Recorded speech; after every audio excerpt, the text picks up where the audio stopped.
In the quiet suburban neighborhood of Willow Creek, young James and his friends spent their summer afternoons playing in the lush garden behind his house. Their laughter echoed through the trees as they chased each other, lost in innocent games of hide-and-seek. One sunny afternoon, as the shadows began to lengthen, James noticed something peculiar.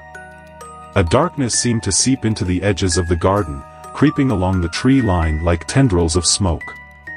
His friends didn't seem to notice, their laughter ringing out as they continued their games. Curiosity gnawed at James as he edged closer to the encroaching darkness.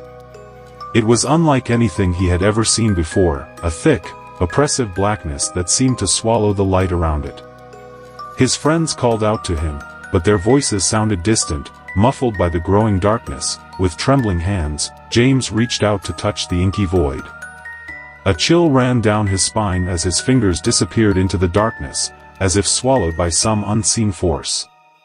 Panic began to rise within him, but a strange fascination held him in place. Suddenly, a voice whispered from the depths of the darkness, a chilling sound that sent shivers down James' spine.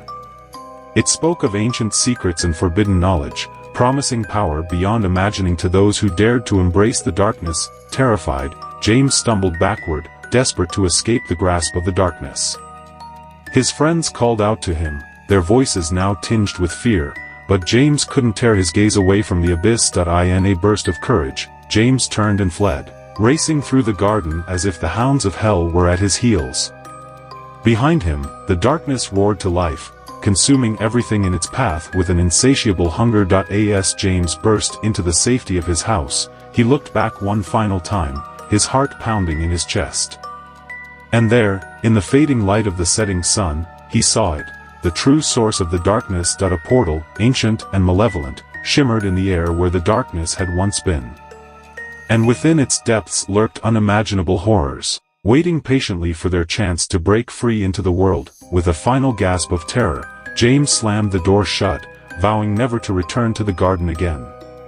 But deep down, he knew that the darkness would always be there, lurking just beyond the edge of his vision, waiting for the day when it would be unleashed upon the world once more.